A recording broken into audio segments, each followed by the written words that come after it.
Анда силердин мойнуңарга милдет болот. Мага окшогон бидаатчыны жок кылып, канжар менен союп салгыла. Бул үчүн кыямат күнү канымды талап кылбаймын. Бул сөз Индиянын Дели шаарында айтылган. Шейх Ильястын талабы менен Индия континенти боюнча ислам шариятын мыкты билген эң белгилүү аалым уламалар март айынын акырында чогулду. Бул дата Маулана Ильястын аалымдар кеңешинде кылган кайраттуулугу менен тарых беттеринде терең из калтырган. Жыйын башталды. Бир маалда Маулана Ильяс чоң канжарды көтөргөн абалда ордунан турду да арстандай айбат менен: "О бир туугандарым, эгерде мен кылып жаткан даават менети Куран менен хадиске каршы келсе, эгерде ушул жасап жаткан ишим үммөттүн ортосунда ажырымды пайда кылып, өзүнчө бир агым болуп кетүү коркунуч болсо, анда силердин мойнуңарга милдет болот. Мага окшогон бидаатчыны жок кылып, канжар менен союп салгыла. Бул үчүн кыямат күнү канымды талап кылбаймын" деген экен.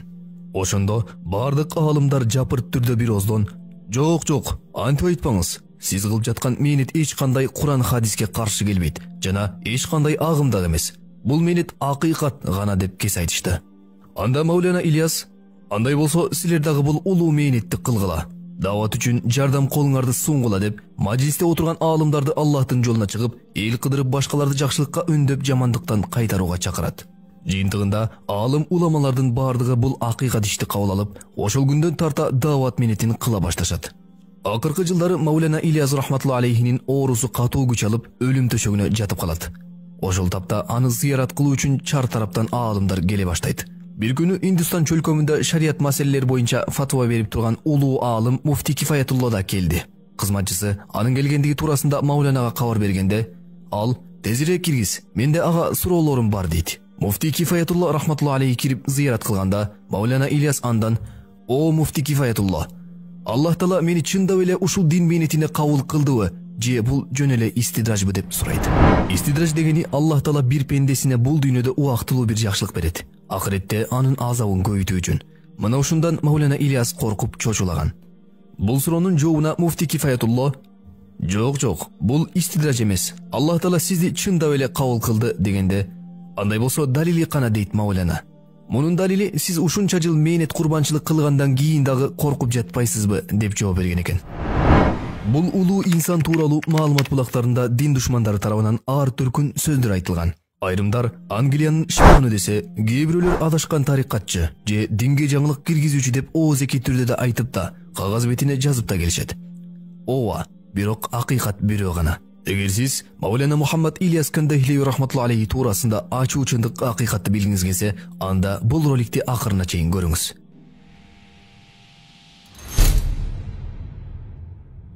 Улуу даават менети аркылуу миңдеген адамдардын оңолуусуна себепчи болгон Ханафи мазхабын жана Матуриди акыйдасын карманган улуу аалым Маулана Мухаммад Ильяс Кандахилеви рахматуллахи алейхи. Пайгамбарыбыз Мухаммад саллаллаху алейхи ва салламдан кийин улуу даават менетин ким уланткан? Пайгамбарынан ажырап өксүп турган үммөттүн бактылуулугун андан ары ким пикир кылган? Деги эле ааламдын булуң бурчунда ыйманга чаңкап турган адамдарга таза булактан суу сунган мыктылар ким? Ооба, албетте, баарыбыз бир добуштан сахаба радиаллаху анхумдар деп айтабыз. Адамзаттын асылдары сүргөн ал алтын доордо ыймандын дагы, илимдин дагы, зекирдин дагы менети үчөө тең байма-бай болуп, заман бир башкача гүлдөп турду.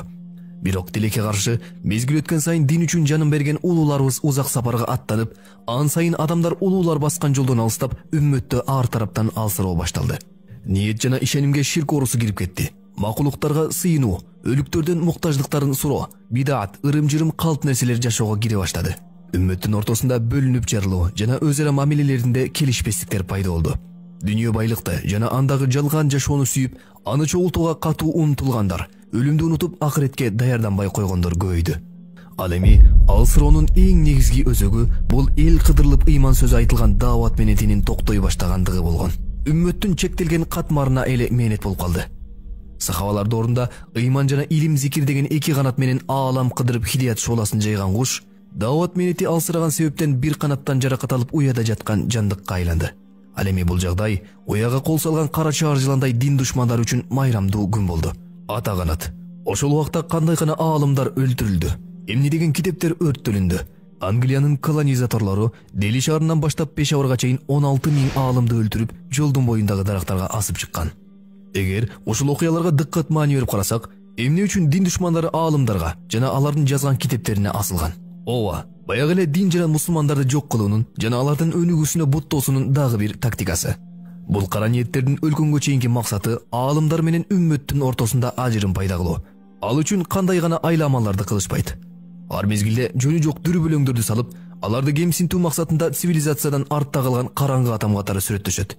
Же болбосо, баланча аалым мындай деп айтты деп, алардын сөздөрүн талкууга алып ар кандай пропагандаларды жүргүзүп келишет. Аалымдарды жолдон алсак эле бүттү. Ал эми карапайым адамдар шам чырагы жок карайлап турганда каалагандай ээрчитип кетебиз деп ойлошот. Андыктан мындай карасаңтайлыкка бөгөт коюп, Куран менен хадиске амал кылган, туура ишенич акыйдадагы аалымдарды урматтайлы. Аларды колдоп коштоп ар дайым тыгыз мамиледе бололу. Болбоду дегенде 5 убак намазыбызда устаздарыбызга жараткандан берекелүү өмүр тилейли. Пайгамбарыбыз саллаллаху алейхи ва саллям өзүнүн куттуу хадисинде айткан: "Сен илим ээси бол, же илим алуучу бол, же илим ээсин угуучу бол, же илим ээсин сүйүүчү бол. Бешинчиси болбогунуң, кыйроого учурайсың." Ал эми бешинчиси бул аалымдарды жек көрүү болуп эсептелет. Кудай өзү сактасын. Айтор жакшылыкка чакырып жамандыктан кайтаруу менети токтогондуктан пенделер Роббисинен алыстады. Адамдар ачуу душман жалган дүйнөнүн кулу болуп, динди таштаган себептүү жылдар бою мусулман журту катаал күндөрдү кечиришти. Аллах Таала айтат: "Эгер атаңар, балдарыңар, бир туугандарыңар, жубайларыңар, урук туугандарыңар, тапкан мал мүлкүңөр, токтоп калуусунан корккон соодаңар жана анын ичинде жашаганды жакшы көргөн үйлөрүңөр силер үчүн Аллахтан, анын элчисинен жана анын жолунда мээнет кылуудан артыгыраак көрүнсө, анда Аллахтын өкүмү азабы келгенге чейин күткүлө" деп айт. Аллах өкүмгө баш ийбегендерди туура жолго салбайт. Тауба сүрөсү 24-аят. Аятта айтылгандай, Аллахтын кайып жардамдары токтоп, дүйнөнүн ар тарабында кара мүртөз залымдар зулумдугун баштады. Маселен, монголдордун диний китепканаларды жок кылышы, Европа өлкөлөрүнүн Африкадагы мусулмандарга жана жергиликтүү калкка кол салуусу, Англиянын Индияга кол салуусу, крестүүлөрдүн Кудуска кол салуусу, крестүүлөрдүн Андалуска кол салуусу, Кызыл аскердин Орто Азия элине кол салуусу жана башка. Алтын доордо бүтүндөй дүйнөнү суу карган коом бүгүн өзү суусап калгандай. Жер бетинде ак ийилип караңгы каптап турду. Бирок ак ийилсе да сынбады. Ошондой оош кыйыштуу мезгилдерден кийин ыкластуу пенделердин үнү жаратканга жетип, ааламдардын эгесинин үммөткө кылган рахматы менен кайрадан бул ыйык ишти жана чоң жоопкерчиликти арстандай айбат менен колго алып, бүткүл үммөттү дүйнө баткагынан тартып, ыйман нуруна үзүлгөн жерден улаган, өчүп бараткан хидаят отунун тамызгысы 1885-жылы Кандахар шаарында жарык дүйнөгө келди. Ал Аллахтын сүйүктүү пендеси Маулана Мухаммад Ильяс Кандахилеви рахматулла алейхи. Ошол мезгилдеги калайыктын динге болгон кайдыгерлиги Маулана Ильясты ар дайыма тынчсыздандырчу. Себеби ал бардык мусулмандардын жашоосуна дин келип, түрдүү бузуку күнөө иштер токтоп, ар бир адамдын жүрөгү ыйманга толуп бактылуу жашаса жана коомдун арасында ажырагыс биримдик менен ынтымак орносо деп өтө көп арзуу кылган. Бирок мына ушул нерселерди пайда кыла турган мээнеттин ыкмасы али белгисиз болуп жатты. Камгүйүттүн негизинде түрдүү ыкмаларды жасап аракеттене баштады. Мээнеттин биринчи кадамдары Меват элинен башталган. А эмне себептен? Анткени бул Аллахтын тартиби. Качан кайсы бир коом өтөчөктөн чыгып кеткенде, Аллах Таала пайгамбарларды, элчилерди, таква инсандарды жиберип турган. Натыйжада ошол жерлер гүлдөп бузукулуктун эмес, жакшылыктын башатына айланган. Пайгамбарыбыз Мухаммад саллаллаху алейхи ва саллям дагы убагында эң эле бузулган араб элине жөнөтүлүп, улуу дин мээнетинин берекети менен 23 жыл кыска убакыттын ичинде сахабаларды асмандагы жылдызга теңеди. Мевели дагы башкаларга салыштырмалуу илимсиз, динден өтө алыс, бузукулуктун чордону болгон. Исламда тоноочулукту эң биринчи делиде баштап, адамдарга өтө көп кыйынчылык жеткизген. Керек болсо, делинин дарбазалары алардын жамандыгынан сактаныш үчүн күн киргенге чейин жабылат эле. Дарбазадан сыртка чыгуу эч кимдин оюна дагы келчү эмес. Шаардын адамдары коркуу менен күн өткөрүшкөн. Мурунтан дин ислам менен жашап келген Мевели мээнет болбогон себептен шайтан менен напсинин кулу болуп, жалган дүйнөдөн рахат издеп калышты. Күндөн күнгө карышка калган шайтанды кубандырып, тамагы айрылганча ырдагандар. Мас болгончо ичкендер көбөйдү. Бара-бара бутпарастардын майрамдарын ачык эле майрамда башташты. Аялдары жарым жылаңач хиндулардын кийимдерин кийип, кыз келиндерден уяттуулук кетти. Ооба, муну көрүп каны кайнап турган ыйманы алсыз эркектер зына деген ыплас ишке кабылышты. Мусулман болсо да өз перзенттерине хиндулардын аттарын коюп калышкан. Айтор Меват элинин динден чыгып кетүүсүнө аз гана кадамдар калган. Кудум ушундай төмөндөөлөр менен элибиз дагы бир учурларда кагылышкан. 91-жылдарга чейин коммунисттик доордо кандай гана улутту улут кылган баалуулуктарыбызды жоготуп ала жаздадык. Бирок элибиз биринчиден Аллахтын жардамы, андан кийин ар кайсы мезгилдеги баатырлардын жаны, энелерибиздин көз жашы, карыялардын батасы менен эгемендик алып, дин менети башталган себептүү ата бабабыз карманган ислам динибиз, жоголуп бара жаткан эне тилибиз, дөөлөтүбүздү көтөргөн маданиятыбыз, сөөлөтүбүздү көтөргөн кийим кечебиз кайрадан калыбына келе баштады. Ал эми Меват элинин оңолуусу кандай жана канчалык деңгээлде болгон? Эң алгач Маулана Ильяс Меваттын өзүндө медреселерди ачууну туура көрдү. Атасынан калган баардык мал мүлкүн сарптап отуруп, натыйжада Меват жергесинде 10 медресе ачууга жетишет. А бирок бозулган коомдун илимге болгон кызыгуусу жок болгондуктан балдарын окутууну каалашпады. Медресеге окутууну бекерчилик деп түшүнүп, келечекте кантип жан багат деген ойдо турушкан. Кудай деген адам кур калбайт дегенди билишкен эмес. Негизинен дүйнө тарыхында бир дагы аалым, бир дагы кары ачкадан өлгөн эмес. Тескеринче Муслим рахматулла алейхинин курманы көп жеп алып, ошондон улам каза болгондугу айтылган. Албетте, ыйманы алсыз Кудайга чала ишенген адамдарга ырыскы маселеси бир аз оор келет. Балдарын бербеген аз келгенсип Меват эли Шейх Ильясты мыскылдап, бул адам өзү кичинекей адам болсо, кайсы арына бизди туура жолго сала алмак эле деп айтчу эле.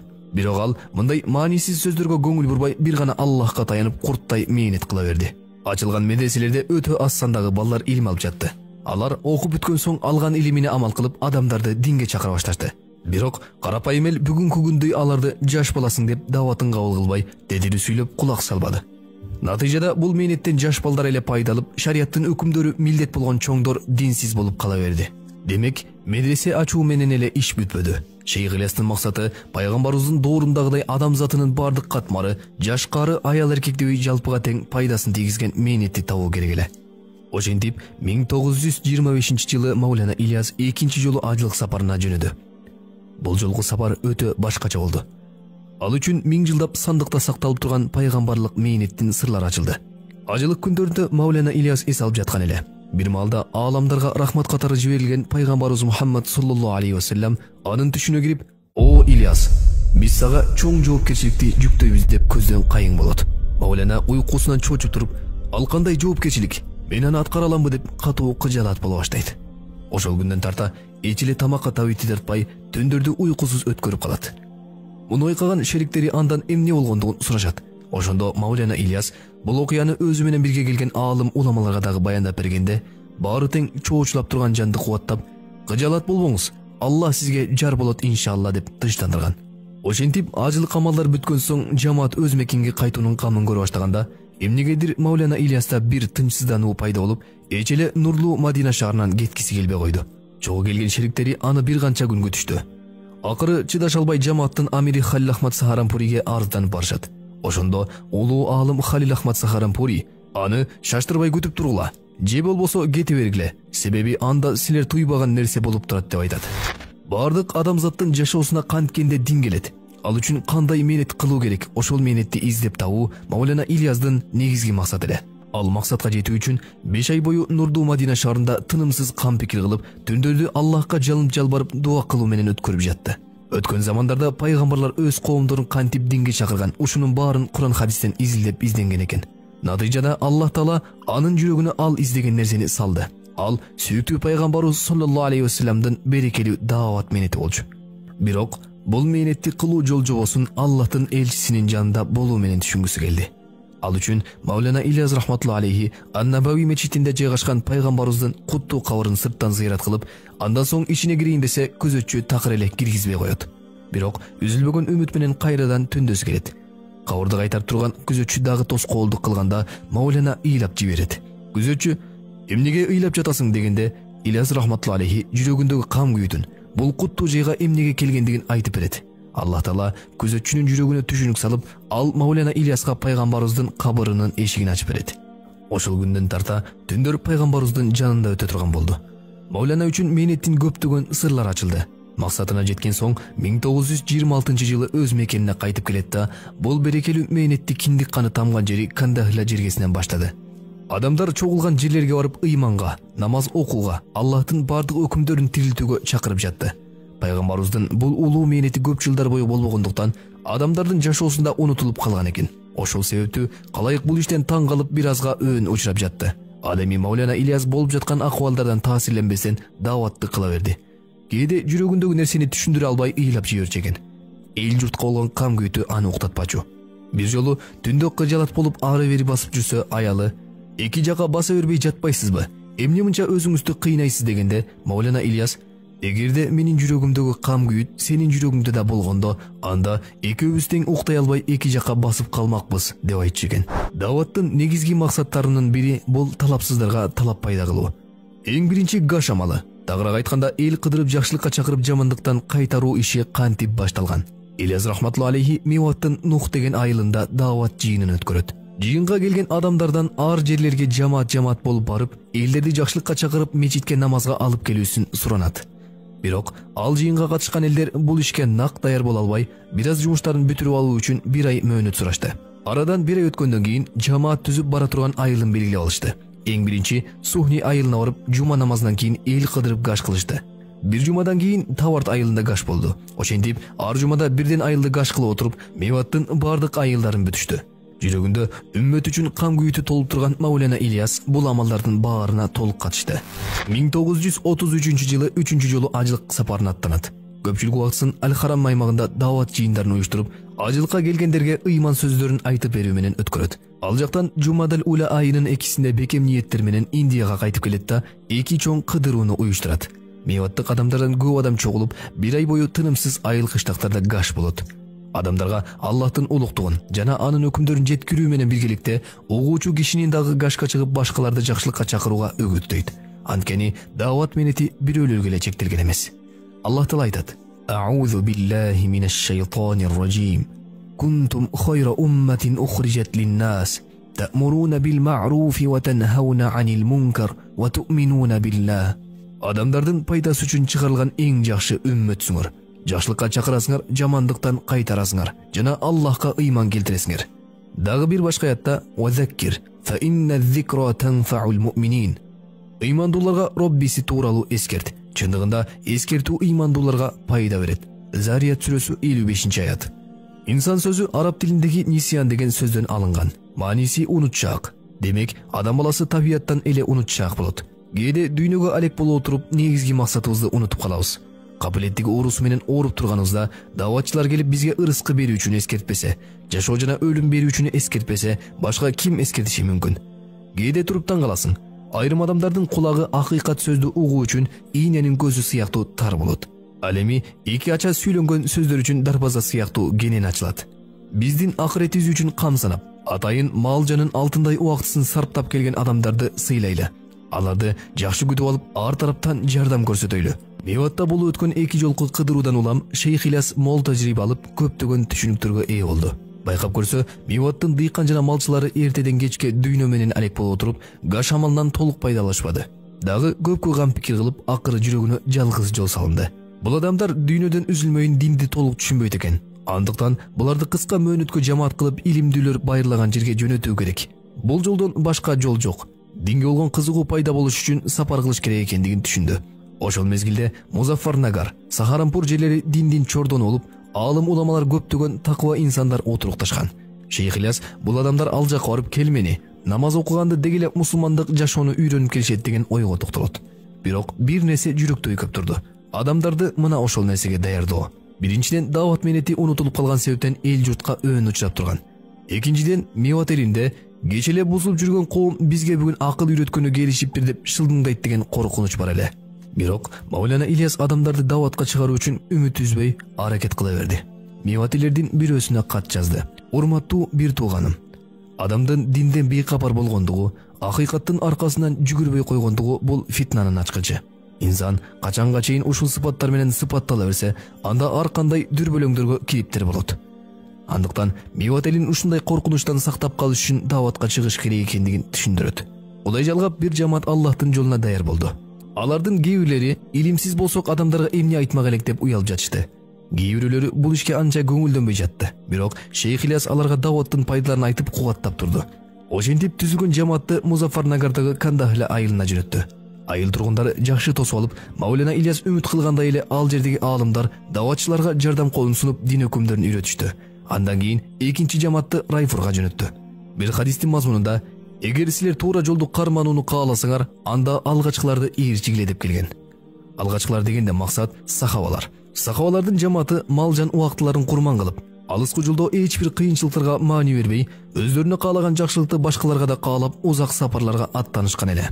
Маселен, Саад бин Абу Ваккас радыйаллаху анхунун жамааты Кытайга барып дават кылды. Деги эле бүгүнкү күндө сахабалардын кабырларын бир эмес бир нече өлкөдөн кездештирүүгө болот. Ошол улуу инсандарды элесиңе алып келген Маулана Ильястын түзгөн жамааттары да мал-жанды колго алып, сахабалардай кам күйүт менен Аллахтын жолуна чыгып жатышты. Дин жеткирүү жоопкерчилигинде тилдери зикир менен, денелери жакшы кулк мүнөз менен алектенип, жумшактык менен дават кылышты. Мына ошентип, мээнеттин тартиптери бара-бара ордуна түшө баштады. Оңолом дегендер дават мээнети аркылуу өзүнүн жеринен кыска убакытка башка жерге барып, ыйман илим үйрөнүп жатышты. Адамдардын кайрадан динге кайтып жаткандарын көрүп, Ильяс рахматуллаху алейхинин жүрөгү тынчалып, оңолуу бир гана Аллахтын жолунда болот экендигин айтып жүрдү. Ал эми даватка чыккандар жашоосуна келген берекелерди өз көздөрү менен көрө башташты. Коомчулукта болуп көрбөгөндөй чоң өзгөрүү болуп, кечеле элди жийиркенткен коом бүгүн элди суктанткан коомго айланды. Аларга кайсы бир иштин туура эмес экендигин түшүндүрүү үчүн бул нерсе динибизде жок деп айтуу эле жетиштүү болуп калды. Маулана Ильяс рахматуллаху алейхинин мээнет курбанчылыгы кыска мөөнөттө өз мөмөсүн берип, элдин өз ара мамилелеринде ыймандуулук, кичипейилдүүлүк, берешендүүлүк сыяктуу сыпаттар пайда болду. Ар бир айылда мечиттер курулуп, аалым каарлар көбөйдү. Ошол заманда улуу аалым Абул Хасан ан-Надви рахматуллаху алейхи чоң уламалар менен биригип Индия континенти боюнча кыдыруу жасашат. Бардык аймактарда адамдардын дини абалы начарлап турган экен. Аалымдар жамааты адамдардан балдарын медресеге берүүсүн суранат. Бирок кайсы жерге барбасын баары тең. Молдо болсо эмне болмок эле деп зекип коюшат. Анткени ал мезгилдеги эң эле аз айлык маянасы 20 рупий молдолорго берилчү. Калайыктагы динге болгон талапсыздык Абул Хасан жана анын шериктерин көпкө ойлондурду. Ошентип жер кыдырып отуруп Меват аймагына да келишти. Ал учурда бул чөлкөмдө пайгамбарлык мээнет башталып, келгендерге алдыңкылар сүргөн алтын доорду чагылдырып, коомчулук абдан гүлдөп турган эле. Бузулган Меват элинин учурдагы дини абалы аалымдар жамаатын катуу таң калтырды. Улуу аалым Абул Хасан Надви көчөдөгүлөрдөн кызыга элиңердин оңолуусуна эмне себеп болду? Ушул деңгээлге кантип жеттиңер деп сурап баштайт.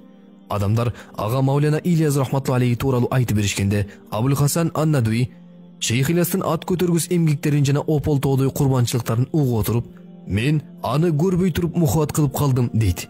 Ошентип Абул Хасан ан-Надви Шейх Ильяс менен жолугууну эңсеп аны издей баштайт. Акыры экөөсү жолугушат.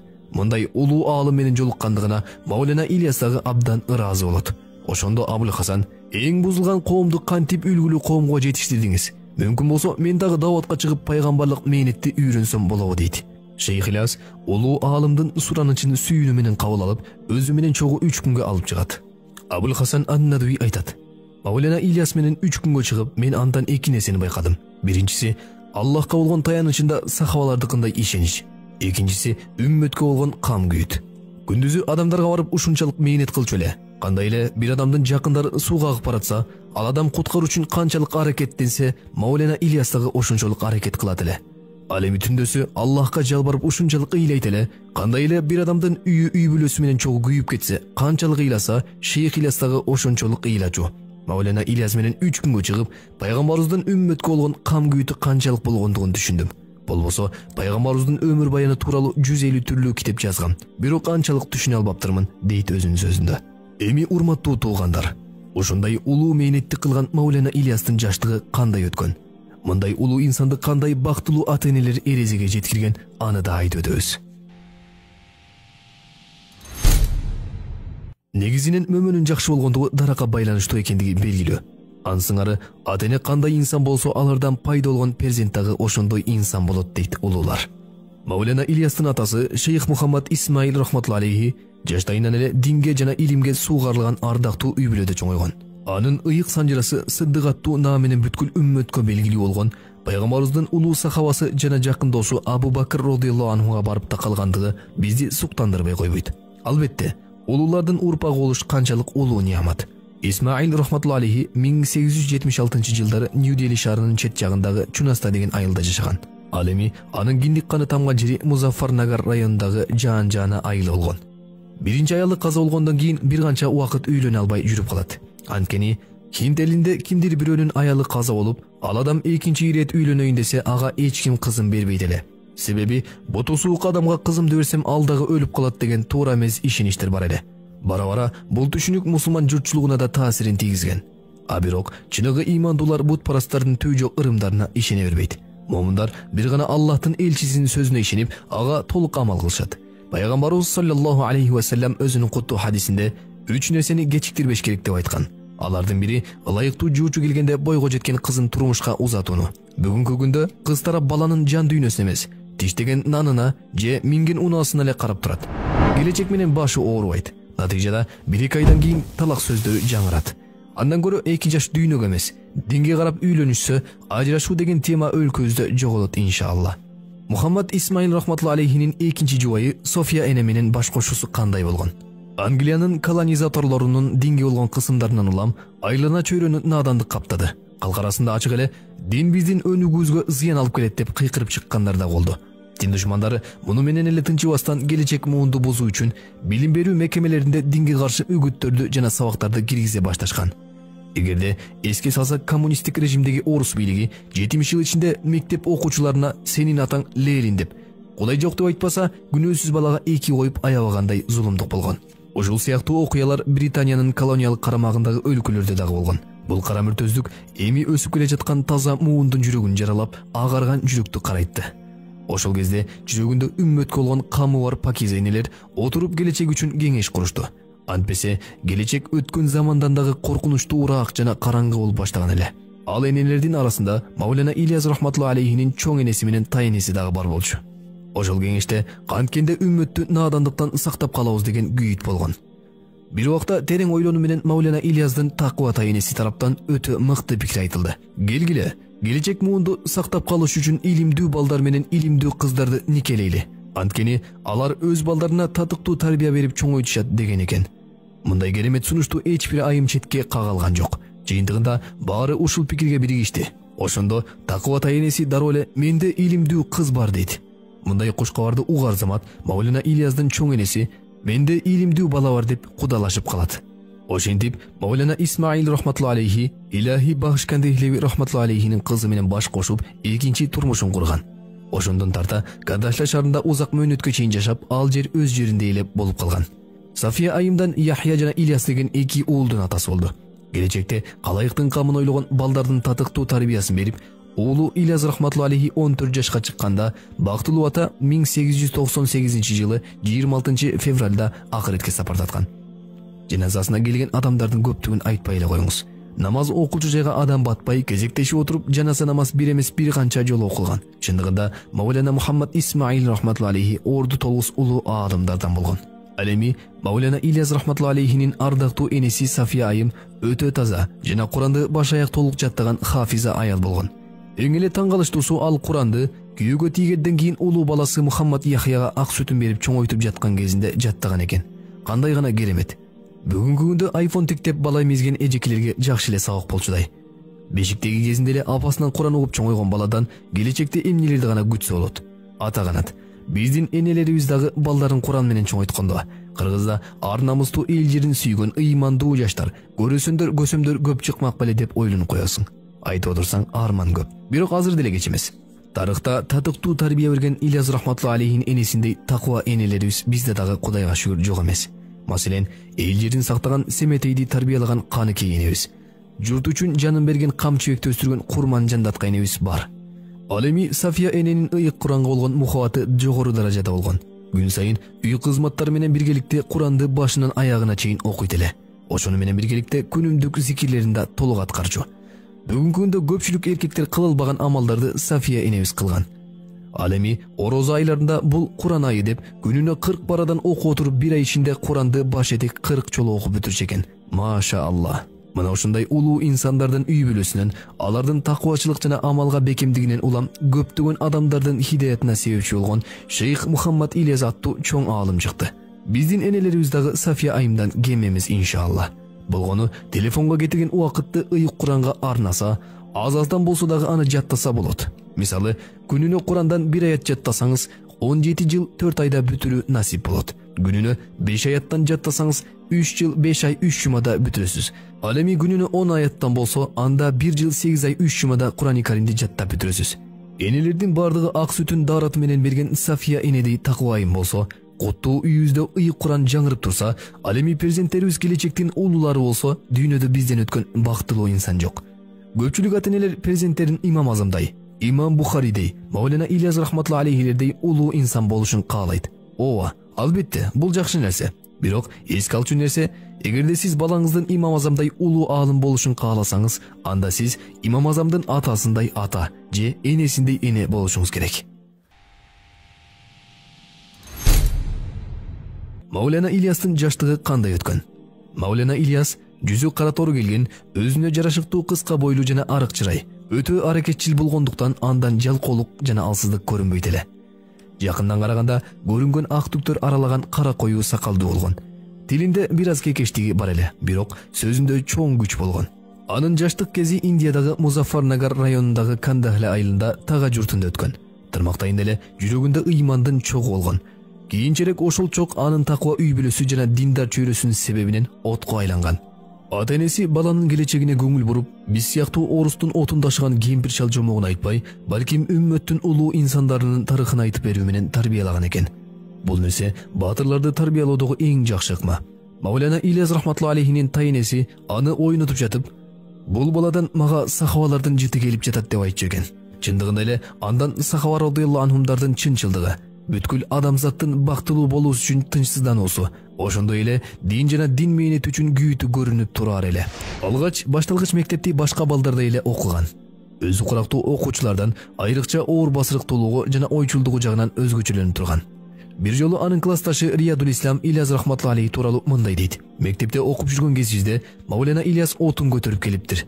Анан ал мага карап: "Эй Риядул Ислам, жүрү, намазга келбеген адамдарга барып мээнет кылалы" деп таң калыштуу сөз айткан. Демек, ал бала чагынан эле пайгамбарыбыздын хадистерин жаттап, ага амал жасап үммөт үчүн кам күйүт кылган. Окуу менен биргеликте үйүнөн Куран жаттап, кичинекей кезинде эле Куранды толук жаттап бүтүргөн. Перзенттерине кичинекей кезинен эле Куран жаттатуу бул үй бүлөнүн салты болгон. Ошол малда ата-энелер балдарына Куран жаттатууга катуу көңүл бургандыктан, жада калса жамаат менен намаз окуганда 1 сап же 1,5 сапка чейин Куран жаттаган балдар турган. Агасы Мухаммад Яхья рахматулла алейхи Гангохко барып Рашид Ахмад Гангохи рахматулла алейхиден илим алган. Ал эми Ильяс рахматулла алейхи мектептен кийин Кандахлядан Делидеги Низамуддинге барып атасынан сабак алып турган. Бирок жаш бала атасына эркеле отуруп сабакка жакшы көңүл бура албайт. Ошондой акыбалда инисинин илим ала албагандыгын түшүнгөн Яхья рахматулла алейхи атасына Маулана Ильясты Гангохко жөнөтүүсүн суранат. Гангох улуу аалымдардын жана таква инсандардын байыр алган жери эле. Улунун пикирин урматтаган ата буга макул болот. Ошентип Маулана Ильяс 1895-жылы Гангохко барып 10 жашында улуу аалым Рашид Ахмад Гангохи рахматулла алейхиден сабак ала баштайт. Маулана Ильяс окуучулардын ичинен эң эле ынтызары жана жигердүү шакирти болгон. Окуп жүргөн кезинде аалымдар менен жүргөндү жана алардын жыйындарына катышканды майдай жактырган. Ар түркүн гүлдөн бал чогулткан арыдай ар бир аалымдан илим нурун алууга жетишкен. Шейх Ильяс рахматулла алейхи убактысынын көпчүлүк бөлүгүн Аллахка ибадат кылуу жана китеп окуу менен өткөргөн. Анын таква жана тазалыгын чоң уламалардын баары билишкен. Ошондуктан улуу аалымдар чогулган жерлерде студент болсо да Ильяс рахматулла алейхини имамчылыкка өткөрүшкөн. Бир жолу Кандахля шаарында шейх Абдурахим Райпури, шейх Халил Ахмад Сахарампури, шейх Ашраф Али Таханави рахматулла алейхилер жана башка чоң-чоң уламалар чогулушат. Качан асыр намазынын убактысы болгондо шейх Ильясты имамчылыкка өткөрүшкөн. Ошондо Маулана Ильястын туугандарынан Бадрул Хасан деген киши тамашалап, алдыда чоң-чоң деген поезддер турса, кичинекей локомотивди имамга чыгарып коюптусуңар го дегенде, четтен бирөө: "Локомотив кичинекей болгон менен күчтүү болот. Бизче айтканда, чоң казанга караганда кичине казан бат кайнайт" дегендей жооп берген экен. Илим жолу жөнөкөй жол эмес. Талабалык мезгилде ары татаал, ары катаал учурлар болуп турары анык. Маулана Ильяс рахматулла алейхи Гангохто окуп эми гүлдөп жаткан кезинде тагдырдын татаал жазмышына туш болуп, жан кыйнаган ооруга чалдыгып калат. Башы аябай катуу ооругандыктан жаздыкка сажда кылып калган эле. Дарттын кесепетинен улам зээни алсырап такыр эле окуусу токтоп калды. Келечекте мыкты окуучудан көптү күткөн устаздардын үмүтү солк эте үзүлдү. Ал эми Маулана Ильясты эми окуй албай каламбы деген кайгы ичин итталагандай жеп баштады. Бирок ошол тапта дагы илимге болгон талабы ар убакта жүздү гана көрсөтүп турган. Үй бүлөсүнө кайра окуймун деп айта бергендиктен, бир күнү агасы шейх Яхьянын ага ачуусу келип: "Сенин ушундай оорулуу акыбалың менен илим алганыңдан эмне пайда" деп катуу айтат. Ошондо Ильяс рахматулла алейхи: "А мен өмүр бою билимсиз наадан болуп өткөндөн эмне пайда" деп көшөрүп туруп алат. Акыры үй бүлөсү макул болуп Маулана Ильяс рахматулла алейхи жараткандын жардамы менен кайрадан илимге сүңгүп кирет. Устазы Рашид Ахмад Гангухидин баласы Масуд Ахмад тауып болгон. Ал Маулана Ильясты өтө башкача ыкмада 7 жыл сууга тийгизбей, анын ичинде 5 жыл сууну аз-аздан ичирип даарлаган. Ошентип, Маулана Ильяс рахматулла алейхи 20 жашка чыкканда 1905 жылы устазы каза болгон. Ал устазынын акыркы демдеринде дагы чогулуп, Рашид Ахмад Гангухи рахматулла алейхи өлүм төшөгүндө жатканда Ильяс рахматулла алейхи Ясин сүрөсүн окуп, о дүйнөгө шарапат менен узаткан. Устазынын каза болуусу ага өтө катуу таасир берген. Маркум устазынын кайгысы жүрөгүнөн кетпей, ошол себептүү көп сүйлөбөй калган. Бул туурасында Шейхул Хадис Маулана Мухаммад Закария Кандехли рахматулла алейхи айтат: Биз бала кезибизде Ильяс рахматулла алейхиден сабак алат элек. Эгерде сабактан ката кетирип алсак, анда ал сүйлөөбөстөн туруп ишарат менен түзөйт эле. Маулана Ильяс рахматулла алейхи өз айтат: Мен жашоомдо эки чоң жоготууга учурагам. Ал экөөсү атам менен устазымдын каза болуусу. Ошол кайгылуу күндөрдө көзүмдүн жашы соолуп калганга чейин ыйлагам дейт Маулана. Жалпы жонунан Рашид Ахмад Гангухи рахматулла алейхиден 10 жыл илим алган. Анан 1907 жылы Девантка барып Шейх Махмуд Хасан рахматулла алейхиден сабак ала баштайт.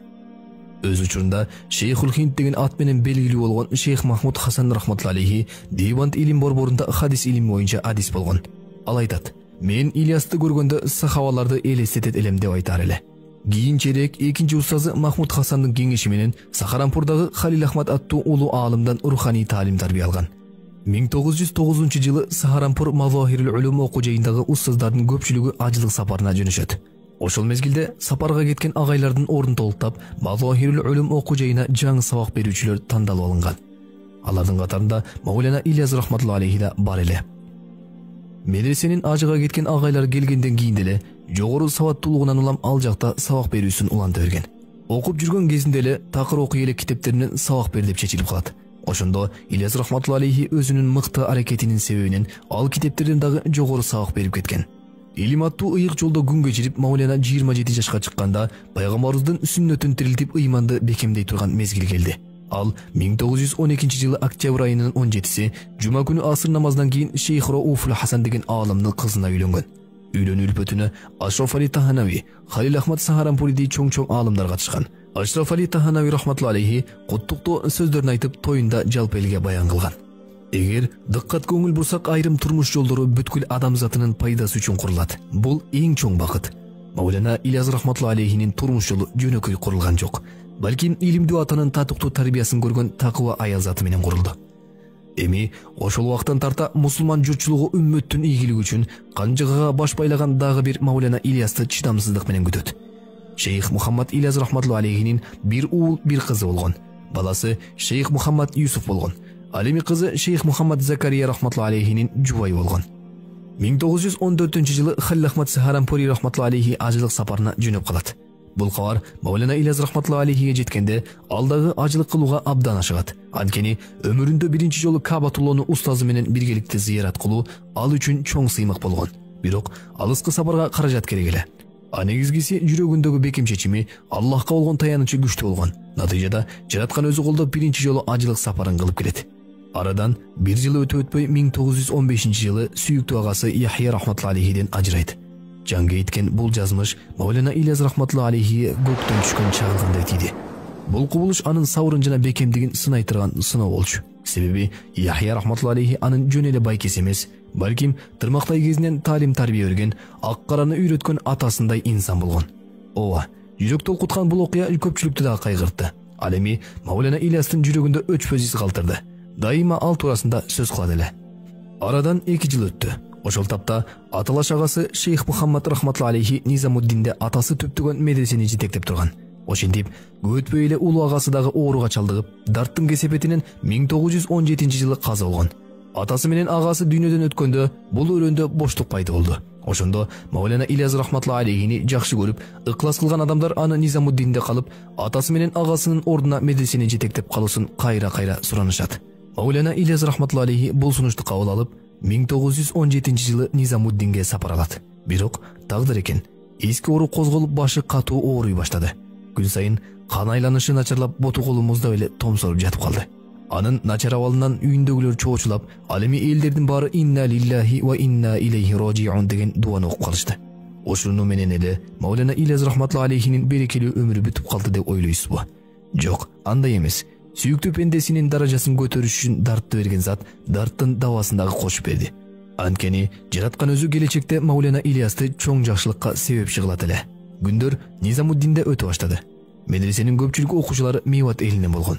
Убагында Маулана Ильястын атасы Мухаммад Исмаил рахматулла алейхи бузулган Меват элинин оңолусуна пикир кылып, медресени бүткөн соң элине барып мээнет кылат деген ойдо алардын балдарын окууга кабыл алган экен. Ал доордогу медреселерде азыркыдай ыңгайлуу шарт такыр жок болгон. Токойдон отун дерип келип нан бышырышып, өтө кыйынчылык менен илим алышкан. Кедейдин балдары Ашкабалда илим алып жаткан кезде байлар чанаштай курсагын сылап жата берген. Элде динге болгон көмөк деген түшүнүк жок болгон бу айтор деги эч ким жардам колун сунган эмес. Маулана Ильяс рахматулла алейхи талабаларга ачык эле бүгүн бизге тамак жок дейт эле. Жанада кимегерде ушундай катал шарттарга көнө албай кыйналып жатса, анда үйүнө кете берсе уруксат деп ачык эле айтчу. Эмне кыл дейсиң? Башка айла жок болгон. Бирок окуучулар илимге болгон сүйүүдөн улам алар аны таштап кеткен эмес. Жан дүйнөгө берилген азыктын себебинен ашказанга эмес башказанга көбүрөөк пикир кылышкан. Бул бардык машакаттар Маулана Ильязды кыжалат кылбайт эле. Тескерисинче, аны кыжалат кылган нерсе ушул кыйынчылыктан кийин келе турган жеңилчилик болгон. Ооба, Аллахтын тартиби ушундай.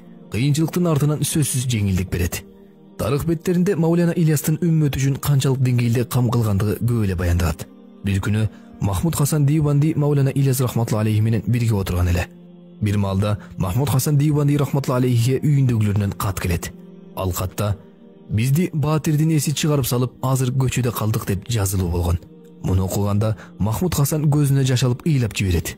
Маулана Ильяс рахматулла алейхи эмнеге ыйлап жатасың дейт. Махмуд Хасан Шейх Ильяска окуңуз деп катты сунат.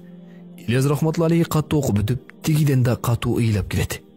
Махмуд Хасан таң калып, "А сиз эмне үчүн ыйлап жатасыз?" дегенде, Маулана Ильяс рахматулла алейхи "Бүгүнкү күндө үй үчүн ыйлагандар бар, бирок пайгамбарлык мээнетти таштап динсиз калган үммөт үчүн ыйлагандар жок" деген экен.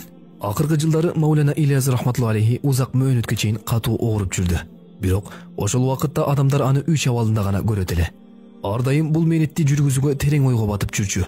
Же болбосо ар бир адамдын акыретін ойлоп даават берген. Кала берсе, аны даарылаш үчүн келген дарыгерлерге биринчи дааватын сунуштап, андан кийин ден соолугун көргөзчү. Бир күнү Муфти Кифаятулла рахматулла алейхи Дели шаарындагы белгилүү дарыгерди алып келет.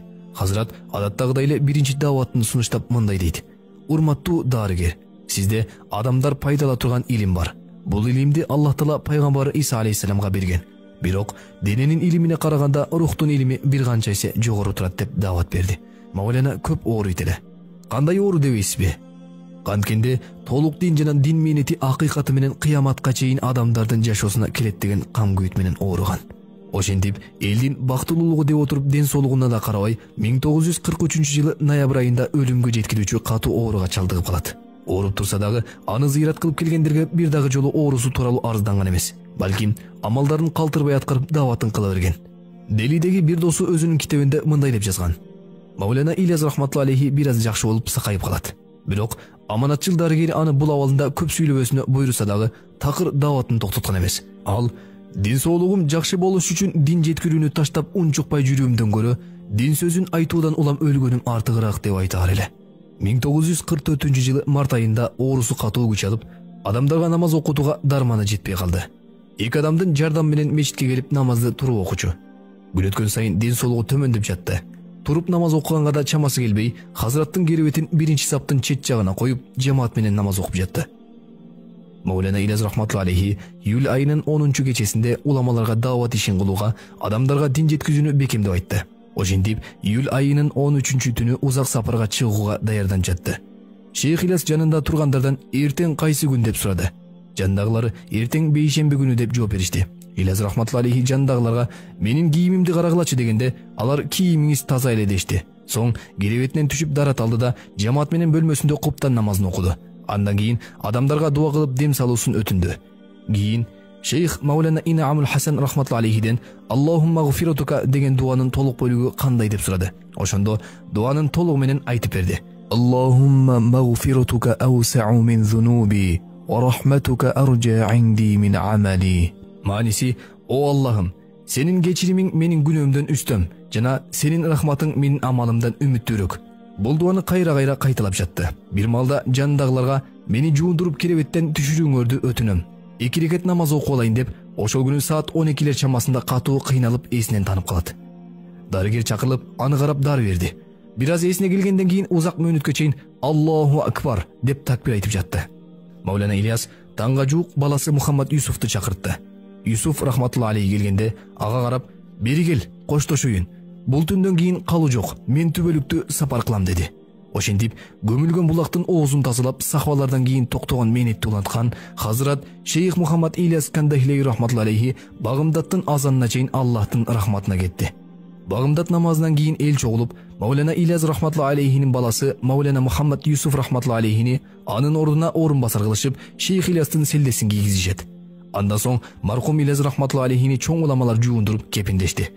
Хазраттын дүйнөдөн өтүүсү туш-туш тарапка таркап, адамдар өтө көп чогулду. Келген адамдарды Мухаммад Закария жана Мухаммад Юсуф рахматулла алейхилер бир жерге чогулга үндөшүп, аларга баян кылышты. Муфти Кифаятулла рахматулла алейхи адамдарды сабырдуу болууга чакырды. Ошентип, Шейх Мухаммад Закария рахматулла алейхи жаназа намазын окутуп, Маулана Ильяс атасынын жана агасынын кабырына жакын жерге 1944-жылы 13 июль күнү күн батарга жакын коюлду. Аллах Таала бул улуу инсандын мээнетин кабыл кылып, кабырын нур менен толтурсун. Пайгамбарыбыз саллаллаху алейхи вассалам айткан: "Менден бир аят болсо да жеткиргиле. Андыктан, урматтуу туугандар, үммөткө болгон кам күйүт алып келели." Пайгамбарыбыздын хадис келет: "Момундар бир адам сыяктуу. Көзү ооруса бардык денеси ооруйт, жана баш ооруса бардык денеси ооруйт. Адамдын баш ооруса калган дене мүчөлөрү да анын сакайысы үчүн түрдүү ыкмаларды кылат. Ошол сыяктуу бир момундун жан дүйнөсү ооруп жатса, бардык момундар анын айыгуусу үчүн жардам берүүсү зарыл. Бул чыныгы момундардын сыпаты. Даават бул уммул хасанат, жакшылыктардын энеси.